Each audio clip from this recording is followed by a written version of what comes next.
Então, o que nós vimos aí, né? Vigiai. Então, quem é que manda vigiar?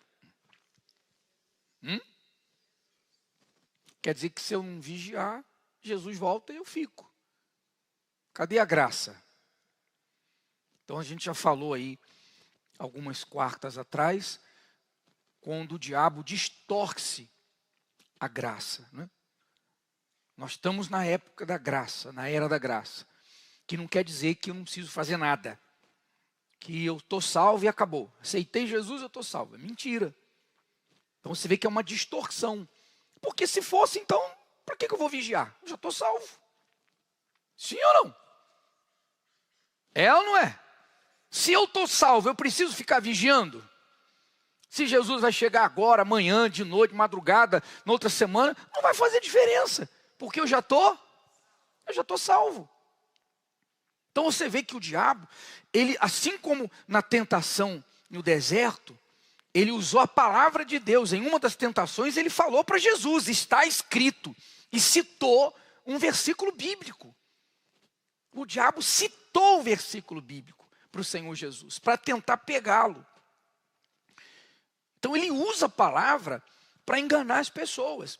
Então cuidado, de novo, quando você ouvir falar que estamos na era da graça, que então é só aceitar Jesus e está tudo tranquilo, porque é o próprio Senhor Jesus que contradiz isso. Não é a igreja, não é questão, a igreja universal pensa diferente. Tem igreja que pensa assim e a igreja universal pensa assado. Não, eu acho que é mais como a igreja tal está dizendo. Todo mundo quer que seja como os outros pregam, porque é mais fácil. Sim ou não? Agora é burrice, desculpa, mas é burrice eu querer ficar com a tese de que estamos na era da graça, eu aceito Jesus, eu estou salvo independente do que eu faça. É burrice. Eu não avaliar a palavra de Deus. Por quê? Porque é mais fácil. Então, eu estou salvo, acabou, não preciso me preocupar. E aí vai chegar um momento que eu vou enfrentar a morte. Vai chegar um momento que eu vou morrer, ou o Senhor Jesus vai voltar, e eu vou estar com a tese errada, diabólica, e eu é que vou sofrer. Eu é que vou perder. Sou eu que vou gemer o resto da vida no inferno. Então, mais inteligente é a gente avaliar, porque as pessoas escolhem pelo coração. É pelo coração. Por que muita gente defende essa tese criada pelo diabo, de que na era da graça não precisa fazer nada? Porque você não precisa sacrificar. É muito mais gostoso. Eu sou de Jesus, vamos cantar e adorar e louvar e pronto, acabou. Não preciso ter medo. É muito mais bacana, é muito mais legal. Só que as pessoas não raciocinam, não pensam, não querem nem pensar. Não, é assim, eu acredito nisso aqui. É um pastor que está falando. É um pastor que prega a Bíblia. Não, é assim mesmo. Aí eu não vou raciocinar naquilo que está escrito. E vou me arrebentar. Então, quem contradiz é o próprio Senhor Jesus. Vigiai, pois, porque não sabeis que hora há de vir o vosso Senhor. Então não vai ter nem aviso. Nem Jesus sabe a hora que ele vai voltar, ele diz. Só Deus, só o Pai. Nem Jesus sabe a hora certa, a hora exata, o dia certo. Nem Jesus sabe. E assim, sem aviso. Quer dizer, o aviso são os sinais. O aviso é a sirene tocando aí sem parar. Por quê? Porque eu tenho que estar dia após dia, esperando a volta do Senhor Jesus e pronto, preparado, vivendo dentro da palavra, da vontade de Deus, para não ser pego como quem é assaltado sem esperar. Ele diz, mas considerai isso, se o pai de família soubesse a que vigília da noite havia de vir o ladrão, vigiaria e não deixaria minar sua casa. Por isso, estai vós preparados também. Estai, eu acho que até o texto que eu mandei o outro está ainda o primeiro. Muito obrigado. Por isso, estai vós preparados também, porque o Filho do Homem há de vir a hora em que não penseis. Pensa, se eu preciso estar preparado, quer dizer que se eu não tiver, eu vou ficar. Quem está falando é Jesus. E você vê que uma coisa interessante ali, a hora em que não penseis. O que isso quer dizer? O que a gente entende é que quando o Senhor Jesus voltar, na hora que Ele voltar, vai estar uma aparente calmaria. Porque quando começam a acontecer os sinais, um terremoto aqui, outro ali, outro lá, a enchente, a guerra, os sinais se multiplicam assim com intensidade, fica todo mundo de orelha em pé. Sim ou não? Todo mundo, opa, ai, Jesus está voltando. Mas daqui a pouco aqueles sinais passam e vem aquele momento de calmaria e todo mundo, não foi dessa vez. Ele não vai vir durante um terremoto. Ele não vai vir durante uma enchente, uma guerra.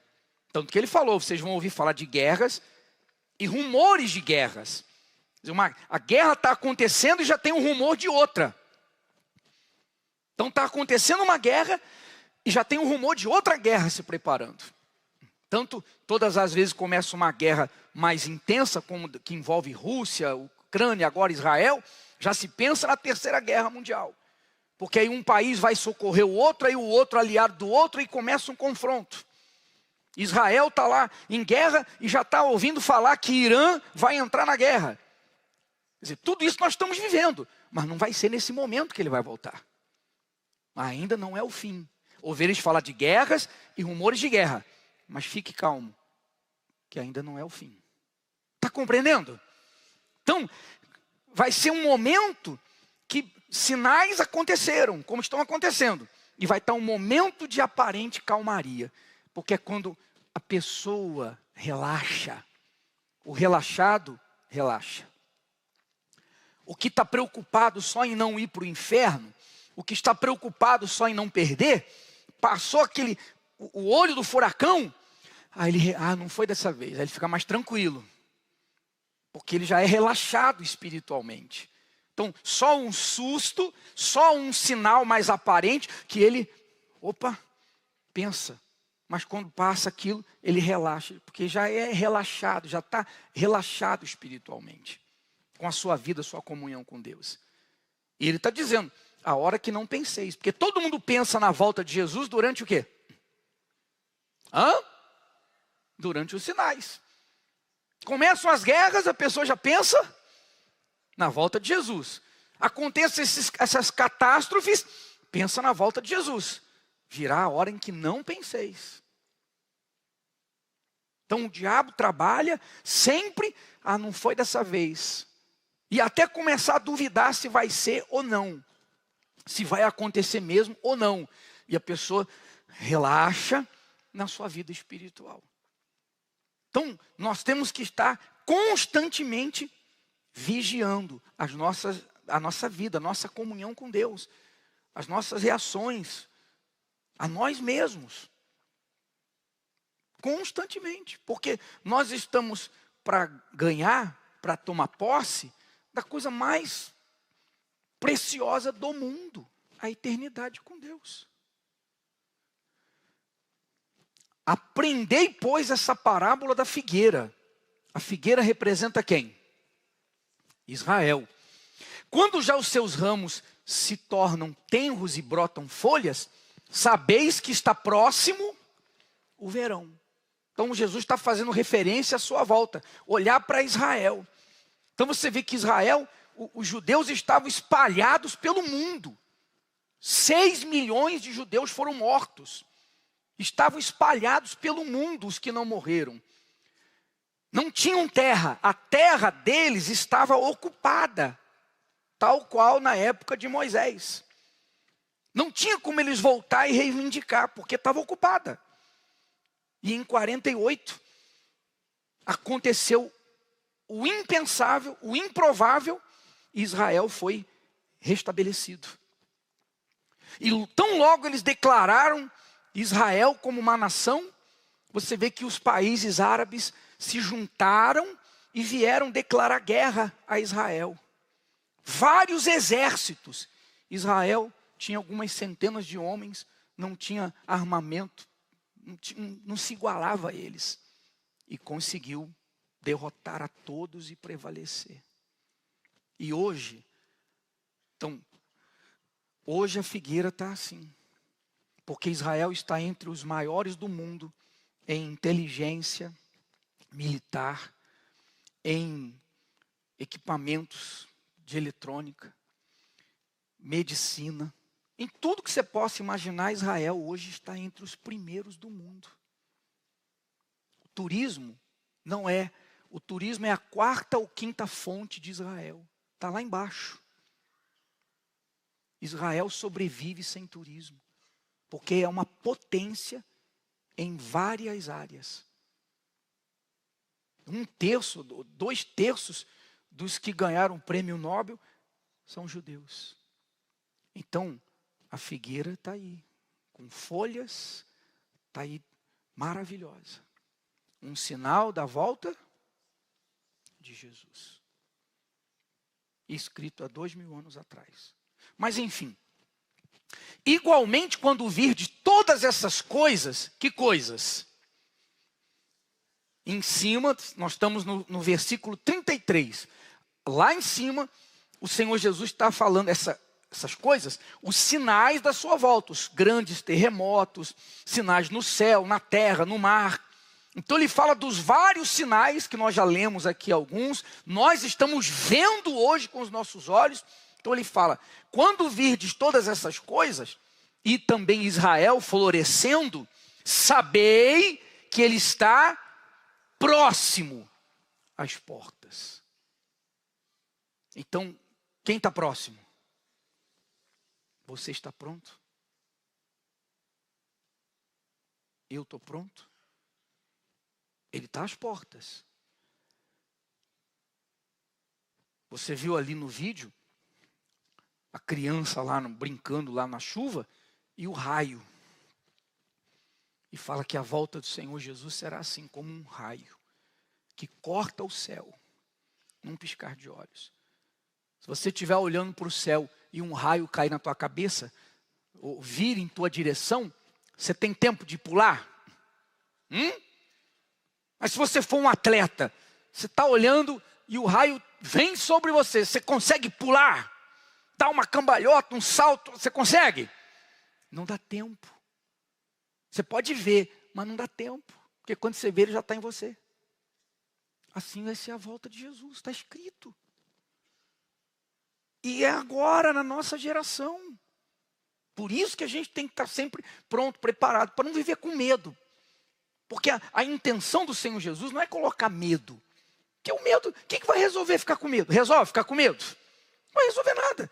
A intenção do Senhor Jesus sempre está dizendo, se prepare, esteja pronto, esteja preparado. Se você estiver pronto, se você estiver preparado, se você estiver cuidando da sua vida espiritual, da comunhão com Deus, fica tranquilo.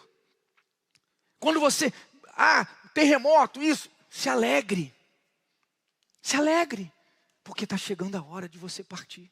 Está chegando a hora de eu te buscar. Está chegando a hora da gente ir para casa.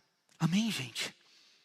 Então, quem está preparado, quem está bem, quem está salvo, quem busca a Deus para ser de Deus e não para ter os benefícios de Deus, vê essas coisas, se entristece por conta das pessoas que estão morrendo, indo para o inferno.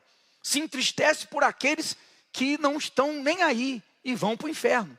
Mas se alegra porque ele sabe que está chegando a hora de partir desse mundo desgraçado. Está chegando a hora. Há uma alegria. Uma alegria. Poxa, logo tudo vai acabar. Nós somos a geração. Inclusive ele diz, em verdade vos digo que não passará esta geração. Que geração? A geração dos sinais. Que ele está falando dos sinais. Somos nós somos essa geração. Não passará esta geração sem que todas essas coisas aconteçam. Quer dizer, se concretize, se cumpra a volta de Jesus, como ladrão na noite, como um raio que corta o céu. Você vê, já foi. O céu e a terra passarão, mas as minhas palavras não hão de passar. Quer dizer, o céu vai passar, a terra vai passar, mas a minha palavra vai se cumprir. O que está escrito vai acontecer. Tem acontecido com respeito às bênçãos, aos milagres, à proteção, sinais, vai acontecer com respeito à volta de Jesus. E como foi nos dias de Noé, assim será também a vinda do Filho do Homem. Como é que foi nos dias de Noé? Porquanto, assim como nos dias anteriores ao dilúvio, comiam, bebiam, casavam, davam-se em casamento, até o dia em que Noé entrou na arca. E não o perceberam, até que veio o dilúvio e os levou a todos. Assim será também a vinda do Filho do Homem. Então você vê que na época de Noé, Noé ficou lá falando, olha, vai vir a chuva, construindo a arca. Ninguém estava nem aí, ninguém queria nem saber, cada um cuidando da sua vida. Quando o Senhor Jesus for voltar, por isso que não vai ser num momento de uma epidemia, pandemia, de uma guerra. Por quê? Porque as pessoas vão ter voltado ao normal e vão estar vivendo normalmente. Vão estar vivendo normalmente, casando, festejando, vivendo a sua vida normalmente, sem perceber a volta de Jesus. Quando percebeu, já ficou. Está sendo claro, gente? E você vê que a coisa é tão forte que Noé ficou falando e tal. Também houve o sinal. Na época de Noé, também aconteceu o sinal. Porque eles viram que do nada, de todos os animais da terra, começaram a vir um casal. E eles viram, mas o que está acontecendo? Todos os animais do mundo estão vindo, casal a casal. Não, agora o leão não está atacando a onça, o tigre, não está atacando. Como assim? Eles viram também o sinal, alguma coisa está acontecendo. Será que esse velho maluco não é maluco? Mas mesmo vendo esse sinal, os animais, casal em casal, fera, com animal devorado pela fera, caminhando juntos para a arca, não fizeram caso. E a gente vê pessoas assim na igreja. Vê que pessoas que nem vêm, que elas não querem nem ouvir. Isso aí não quer nem se preparar, porque como nós temos falado, o mais importante da quarta-feira não é ouvir, entender isso aí. É a gente se preparar e estar preparado. Sim ou não? Mas tem gente que não acredita. Embora esteja vendo. Pô, peraí, não é normal um leão caminhar junto com um coelho. E só dois, só um casal, e indo para o mesmo lugar, sem ninguém estar conduzindo. Peraí, não é normal o que está acontecendo no mundo nesses dias. Mas deixa para lá. É isso que o diabo quer. Porque assim como o relâmpago sai do Oriente e se mostra até o Ocidente, assim será também a vinda do Filho do Homem. Ficou claro? Está dando para entender? Nós estamos vivendo os últimos dias. E lá no início de tudo ele diz, vigiai e estai vós preparados. Então a gente tem que fazer o máximo, não só pela nossa alma, pela nossa salvação, mas o máximo para a gente poder salvar o máximo de pessoas que puder. De casa, de tudo quanto é lugar. Deus está dando o tempo para que nós venhamos nos preparar e a gente possa salvar outras pessoas. E que fique claro, esses sinais não são Deus. Não é Deus que faz haver terremoto, não é Deus que faz haver a enchente, não é Deus que está fazendo acontecer. Os sinais não é, olha, vou fazer um terremoto, matar 4.500, porque é um sinal. Não, não é Deus. Os sinais são a previsão de Deus. Jesus previu, mostrou, anteviu. Então, a terra vai estar numa situação se retorcendo em dores de parto, que essas coisas vão acontecer. Então isso não é provocado por Deus para ser um sinal. Jesus viu como o mundo chegaria, o que iria acontecer com o mundo, com tudo que está acontecendo, do aquecimento global, enfim, tudo, tem um monte de explicação. Ele sabia que ia chegar esse momento, e ele falou como seria, como estaria a terra. Por exemplo, uma das coisas que o Espírito Santo falou, nós já falamos, Paulo falou a Timóteo, que o homem seria violento, que o homem seria sem afeição, sem amor, cruel, uma lista grande. É Deus? Olha, eu vou fazer o homem ficar cruel e o pai matar o filho para todo mundo saber que eu estou voltando. É isso? Não, não é isso. Ele viu que o homem estaria desse jeito quando ele tivesse para voltar. Você vê que as coisas não param.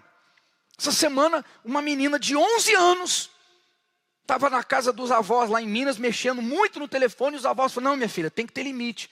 Pegou o telefone dela. Chega, minha filha, dá um tempo. Ela botou fogo no apartamento, fechou a porta e foi embora. E os avós tiveram que pular lá do quarto andar. 11 anos de idade. Por quê? Porque recebeu um não. Porque estava demais ali no telefone. E tem cuidado para você não viciar teu filho.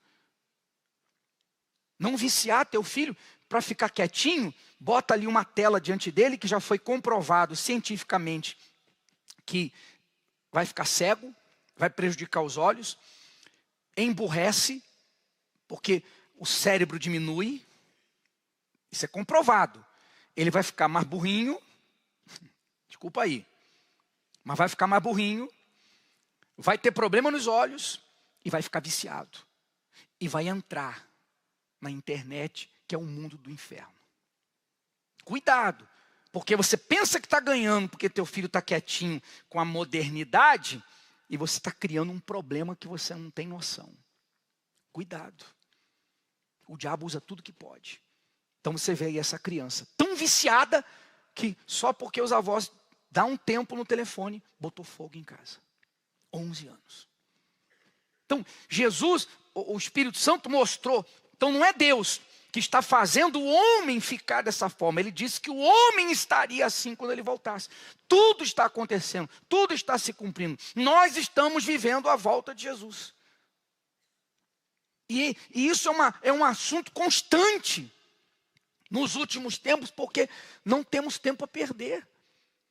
Então se você está aqui, você não se batizou nas águas, você ainda não matou a velha criatura, você ainda continua mentindo, você continua com mágoa, você continua priorizando só bênçãos, não tem o Espírito Santo, acha que é um detalhe, você ainda continua com o seu jeito, você ainda continua com a sua forma de pensar, você ainda escolhe o que você vai obedecer da palavra de Deus. Você não está pronto para dizer, eis-me aqui para tudo. É o que te agradar, é o que não mexer com você, é o que não mexer com o seu coração. Você não está preparado, não está se preparando. Você vai ficar, você, eu, pastor, bispo, não importa quem seja. E depois não tem choro. Não adianta chorar, porque Jesus está dando a dica, olha, você tem que estar preparado. Se você não tiver, o problema é seu.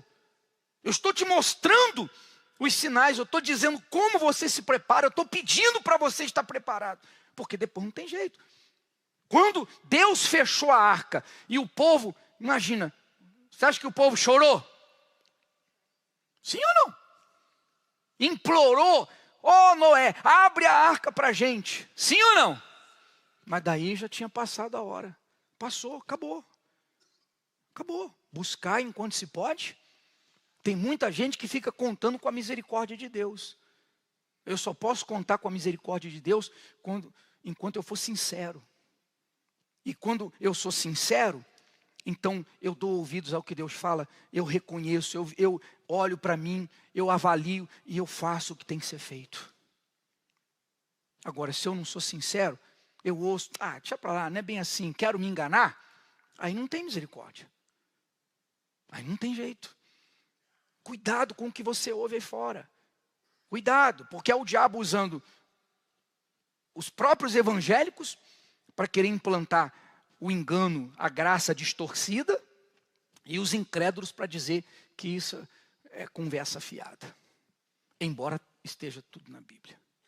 Você está pronto. Bispo, eu estou na igreja toda quarta-feira. Não quer dizer nada. Eu sou dizimista. Eu sou ofertante. Isso não quer dizer nada. Você está dentro da vontade de Deus. Você morreu para esse mundo. Continua morto para esse mundo. Pensa nisso. Porque é disso que depende a sua alma, a sua salvação. O ladrão na noite. E o ladrão vem para fazer o quê? Ele toma tudo que você tem. Jesus vai ver assim, quando ninguém espera. Aí se você não estiver pronto, você vai perder tudo que você tem. Porque você vai ficar. Você vai perder tudo porque você vai ficar. Você não vai ser levado. Você vai perder o que você tem, você vai perder a alma, você vai perder tudo. A chance, a oportunidade. Você, eu, quem quer que seja. E como é que o diabo trabalha? Então, nós vamos falar sobre as 3 frentes principais que o diabo trabalha para iludir a gente, enganar a gente, pegar a gente de surpresa.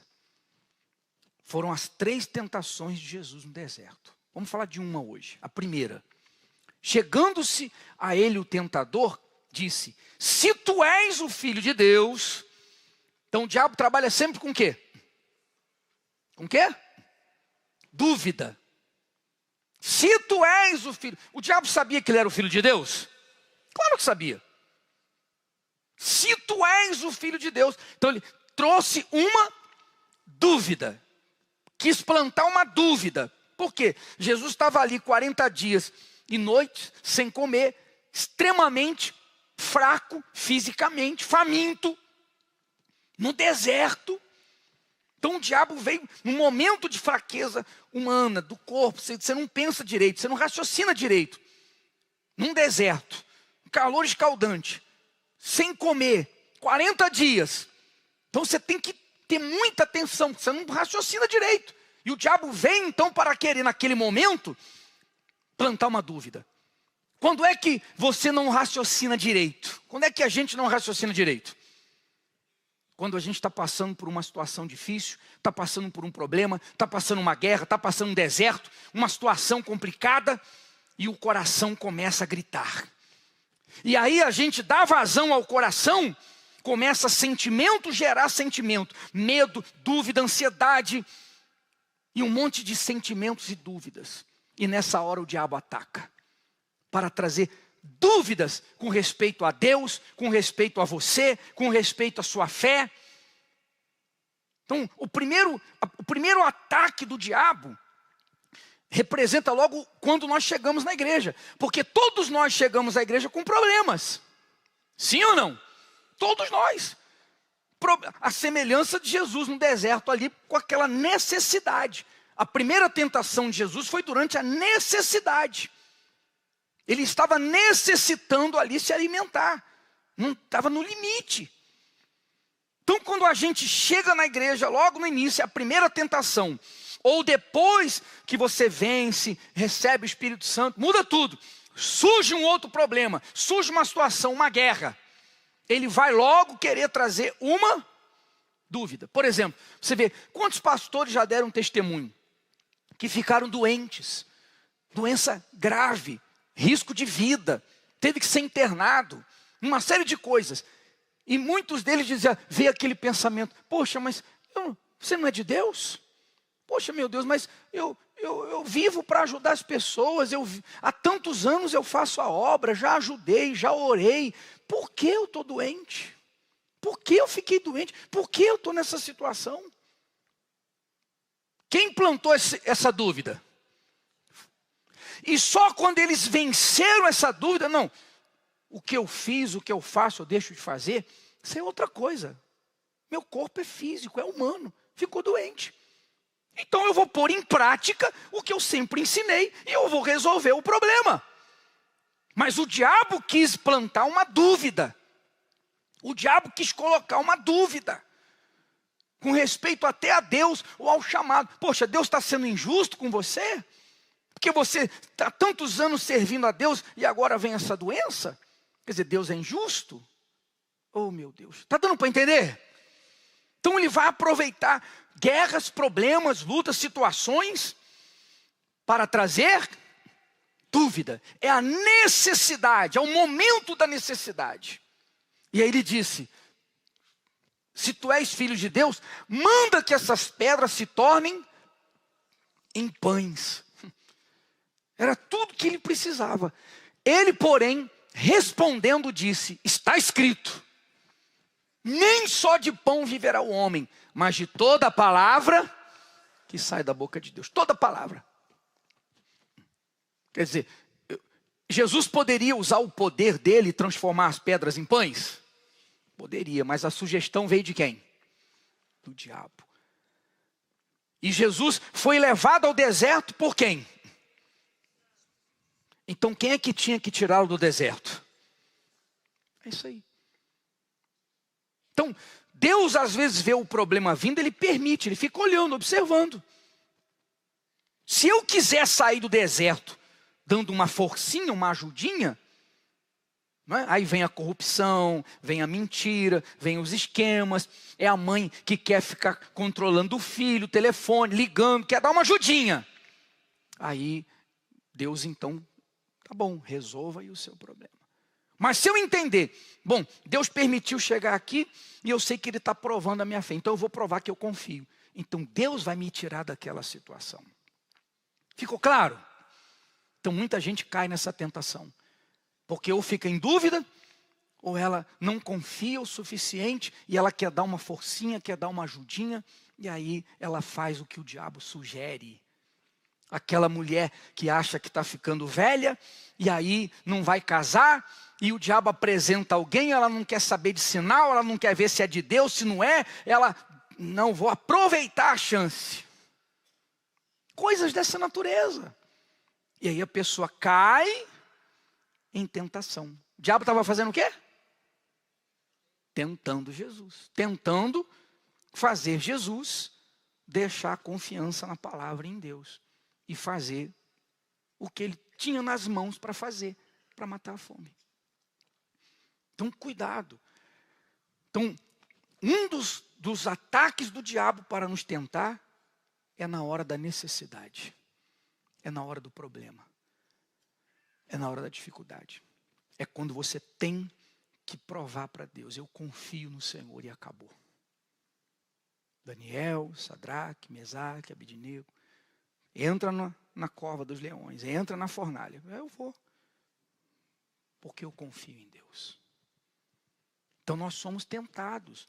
A dificuldade, a necessidade, o problema é tentador. Ele tenta a gente a fazer coisas, a agir por impulso, a agir pelo coração. Aí se a gente vai agindo assim, a gente está fazendo a vontade do diabo. Não está preparado nem para vencer e nem preparado para a volta de Jesus. Entendeu, gente? Entendeu? É a mesma coisa o dízimo. Porque o dízimo é fidelidade, confiança, temor, respeito.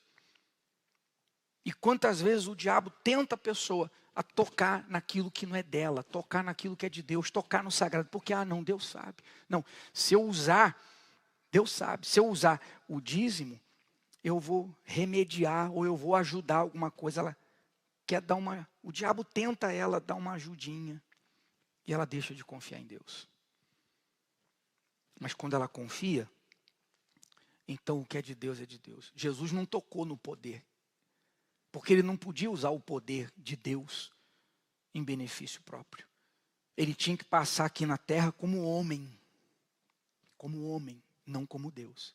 Por isso ele tinha que comer, tinha que dormir, tinha que descansar, tinha fome, tinha sono. Então ele não tocou no poder, está escrito, ele não foi um usurpador.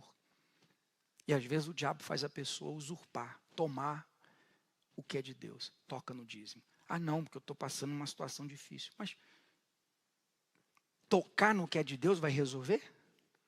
Não, quem vai resolver é Deus. Tocar no que é de Deus não vai resolver o problema que eu estou enfrentando econômico, financeiro. Não vai resolver o problema do devorador. Mas se eu for fiel, se eu confiar, se eu aguentar mais um pouco, bom, eu não vou transformar a pedra em pão, eu não vou comer agora, não sei que horas eu vou comer. Mas eu sei que Deus vai me tirar daqui, porque eu já fiz a minha parte. Então, eu não vou tocar no que é de Deus. Então, vai chegar a hora. Ele vai abrir os céus, como Ele prometeu. Ele vai abençoar. Então, lembra disso. A primeira tentação do diabo. Na necessidade. Na hora do problema. Na hora da dor. Na hora da angústia. A segunda, nós vamos ver semana que vem, que ele levou lá em cima e usou a palavra de Deus. Está escrito. Pula daqui, porque os anjos têm ordem de guardar você. O que isso quer dizer? O que isso representa? Nós vamos ver na quarta-feira que vem. E antes da gente fazer a oração, buscar o Espírito Santo, você que sabe que não está pronto, sabe que não está preparado, você sabe, porque você sabe que você tem mágoa, você sabe que você está iludido pelo colorido do mundo, você sabe que está tocando no que é de Deus, você sabe que está envolvido com mentira, você sabe que é apenas uma pessoa religiosa, você sabe que não tem mais o primeiro amor, você sabe que não tem mais as primeiras obras na sua vida, seja lá o que for, você tem a chance de você mudar agora de novo. E você que está aqui, que não está bem, você vai sair daqui do mesmo jeito? Você vai insistir em dizer não para Deus? Não se batizar, não deixar o que tiver que deixar, não se entregar, não entrar no ritmo do primeiro amor, do fervor, da entrega. Poxa, está se aproximando, eu tenho que estar pronto para poder ir embora. Pelo amor da sua alma. Por isso que depois não tem misericórdia. Porque tudo tem sido dado. Sinais, provas, evidências científicas, tudo. De que nós não somos aqui, não somos bobos. Porque quem está lá fora, a gente aqui é tudo trouxa. Porque eles estão lá assistindo televisão, já chegaram em casa, tomaram banho, estão descansando e os trouxas estão na igreja. Sim ou não? Cada vez temos mais evidências de que Deus é real, verdadeiro. Essa palavra é real. E se eu desprezar isso aqui, que misericórdia eu vou querer depois? Feche os seus olhos, por favor.